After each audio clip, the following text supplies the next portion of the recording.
Hello guys, നമുക്ക് ആദ്യം വണ്ടിയുടെ സൗണ്ട് ഒന്ന് കേട്ടാ, എന്നിട്ട് കാര്യങ്ങൾ പറയാം. ചെറിയൊരു റിവ്യൂ കാര്യങ്ങൾ ചെയ്യാൻ വേണ്ടിയിട്ട് ഇറങ്ങിയാണ്.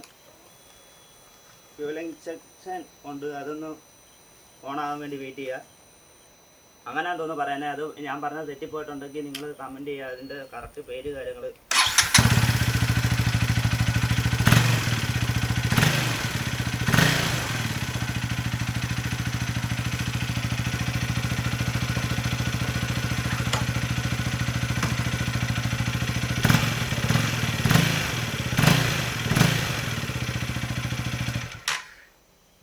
ഇതാണ് കേട്ടോ വണ്ടിയുടെ സൗണ്ട്. എങ്ങനെ ഉണ്ട് നിങ്ങൾ കമൻറ്റ് ചെയ്യും. ഞാൻ എക്സോസ്റ്റ് കാര്യങ്ങളൊന്നും മാറ്റിയിട്ടില്ല. വണ്ടിയുടെ സ്റ്റോക്ക് സൗണ്ടാണ് കേട്ടോ.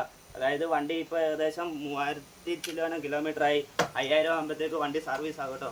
അപ്പോൾ അതിൻ്റെ വീഡിയോ എന്തായാലും നമുക്ക് ചെയ്യാൻ വേണ്ടിയിട്ട് ശ്രമിക്കാം. ഇപ്പോൾ മഴ കാര്യങ്ങൾ വരുന്നുണ്ട്, പെട്ടെന്ന് വീഡിയോ കാര്യങ്ങൾ ചെയ്യാം. നിങ്ങൾ KTMൻ്റെ ഡൂക്ക് അല്ലെ RC ഏത് വണ്ടിയാണ് നോക്കാൻ പോകുന്നുണ്ടെങ്കിൽ എൻ്റെ ഒരു അഭിപ്രായത്തിൽ ഞാൻ പറയുകയാണെങ്കിൽ ഞാൻ ഇതേപോലെ RC 390 മേടിക്കാൻ ഇരുന്നായിരുന്നു. പിന്നെ എന്തുകൊണ്ട് ഇതിലേക്ക് മാറിയെന്ന് വെച്ചിട്ടുണ്ടെങ്കിൽ EMI ആയിട്ട് എടുക്കാതെ കൊണ്ട് സെക്കൻഡ് ഹാൻഡ് എടുക്കുകയാണെങ്കിൽ KTM ആയിക്കോട്ടെ ഏത് വണ്ടിയാണെങ്കിലും നല്ല വണ്ടി കിട്ടിയില്ല എന്നുണ്ടെങ്കിൽ നമ്മൾ EMI അടയ്ക്കേണ്ടി വരും. അതേപോലെ അതിൻ്റെ പുറകെ നടന്ന് ഓടേണ്ടി വരും. പിന്നെ ഈ പുത്തൻ വണ്ടി എടുത്തിട്ടുണ്ടെന്നുണ്ടെങ്കിൽ 0 കിലോമീറ്റർ തൊട്ട് നമുക്ക് 800-1000 ആകുമ്പോഴത്തേക്ക് ഫസ്റ്റ് സർവീസ് ചെയ്യാം.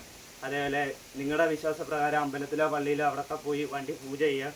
അത് കുറേ നൊസ്റ്റാൾജിയ ഫീല് നമുക്ക് കിട്ടും കേട്ടോ. എന്താണെന്ന് വെച്ചാൽ പുത്തൻ വണ്ടി ഒരു സ്ക്രാച്ച് പോലും ഇല്ലാത്ത സാധനം ആണ് നമ്മുടെ കയ്യിലോട്ട് കിട്ടുന്നത്. അപ്പോൾ അതിൻ്റെ മണ്ടയിലോട്ട് എടുത്ത് കാലിൻ്റെ ഇടയിലോട്ട് വെക്കുക, എന്നിട്ട് വണ്ടി ഓടിക്കുക.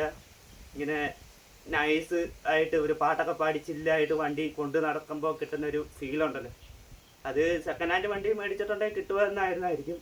പക്ഷേ എന്നെ സംബന്ധിച്ച് നമ്മൾ കണ്ടമാനം കഷ്ടപ്പെട്ട് കുറേ വർഷത്തെ ആഗ്രഹം വെച്ചിട്ട് പുത്തൻ വണ്ടി എടുത്ത് ഇങ്ങനെ കൊണ്ട് നടക്കുക എന്ന് പറയുമ്പം അതൊരു വളരെ വലിയ സംഭവമാണ് കേട്ടോ.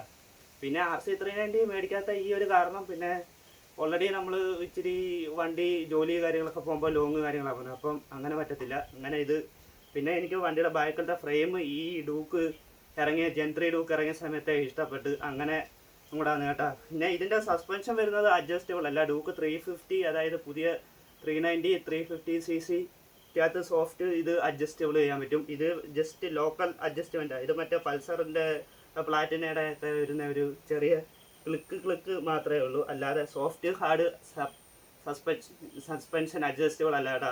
പിന്നെ ഫ്രണ്ടിലാണെങ്കിലും അല്ല. പിന്നെ ക്രൂയിസ് കൺട്രോൾ കാര്യങ്ങളില്ല. ഓൾറെഡി നമ്മുടെ ഓല അങ്ങനെ കുറച്ച് ബൈക്ക് കാര്യങ്ങൾക്കൊക്കെ ഈ ക്രൂയിസ് കൺട്രോൾ ഉണ്ട് കേട്ടോ. അതായത് നമ്മൾ വണ്ടിയും കൊണ്ട് ലോങ് ഒക്കെ പോകുമ്പം ക്രൂയിസ് കൺട്രോൾ ഉണ്ടെന്നുണ്ടായിരുന്നെങ്കിൽ അടിപൊളിയായിരുന്നു. പിന്നെ ബാക്കി വണ്ടീനെ കുറിച്ച് കാര്യം പറയാൻ പ്രത്യേകിച്ച് കാര്യങ്ങൾ കുഴപ്പമൊന്നുമില്ല. ഈ വണ്ടി എന്ന് പറഞ്ഞാൽ ഒരുവിധം മെച്ചർ വണ്ടിയാണ്. ഇതൊരു സൈഡ് കണ്ണാപ്പി സൈഡിലോട്ട് പോകുന്നില്ല.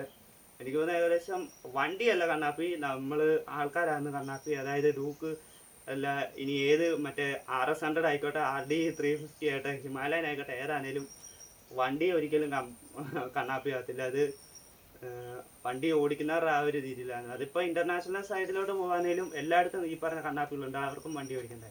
അപ്പോൾ അതിനെക്കുറിച്ചൊന്നും കാര്യങ്ങൾ പറയേണ്ട ആവശ്യമില്ലെന്ന് തോന്നുന്നു. പിന്നെ ഇത് ഇച്ചിരി മെച്ചുവറായ വണ്ടിയാണ്. വണ്ടി ഓടിക്കാനൊക്കെ ഭയങ്കര ഫണ്ണാണ്. അപ്പോൾ ഇതൊക്കെ തന്നെ വീഡിയോയ്ക്കകത്ത്. നിങ്ങൾ വണ്ടി എടുക്കാൻ പോകുകയാണെങ്കിൽ പുതിയത് എടുക്കാൻ വേണ്ടി ശ്രമിക്കുക. പിന്നെ നിങ്ങളുടെ ഇഷ്ടം.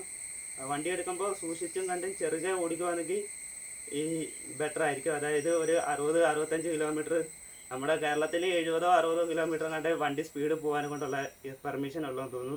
എന്ന് ചെറിയ പാട്ടൊക്കെ പാടി വണ്ടി നൈസായിട്ടൊന്ന് ഒറ്റയ്ക്കൊക്കെ എടുത്തൊന്ന് പുത്തൻ വണ്ടി എടുത്തിട്ടൊന്ന് വിലസി നോക്കുക. അപ്പോഴേ അതിൻ്റെ സുഖം കാര്യങ്ങൾ മനസ്സിലാവുള്ളൂ.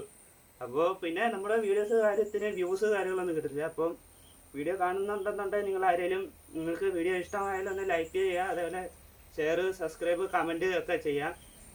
ആരും മടിക്കേണ്ട ആവശ്യമൊന്നുമില്ല. ഞാൻ നിങ്ങളെപ്പോലെ ഒരു ജീവനുള്ള മാംസം അങ്ങനത്തെ വേണമെങ്കിൽ പറയാം.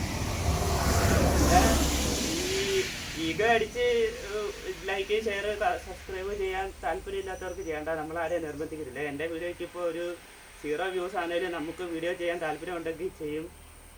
ഓരോരുത്തരുടെ ഇഷ്ടം. അത് കാണുകയോ ലൈക്ക് അടിക്കുകയോ ചെയ്യേണ്ട എന്നുള്ളത് നിങ്ങളുടെ ഇഷ്ടം. പിന്നെ ശരിയെന്നാ, നിങ്ങൾക്ക് വണ്ടിയെക്കുറിച്ച് കൂടുതൽ കാര്യങ്ങൾ അറിയണമെന്നുണ്ടെന്നുണ്ടെങ്കിൽ കമൻറ്റ് ചെയ്താൽ നമ്മൾ വീഡിയോസ് ചെയ്യാൻ വേണ്ടിയിട്ട് ശ്രമിക്കാം കേട്ടോ. അപ്പോൾ ഇന്നത്തെ വീഡിയോ ഇത്രയേ ഉള്ളൂ. Good bye. വീഡിയോ റെക്കോർഡായോ എന്തോ ദൈവത്തിനറിയാം.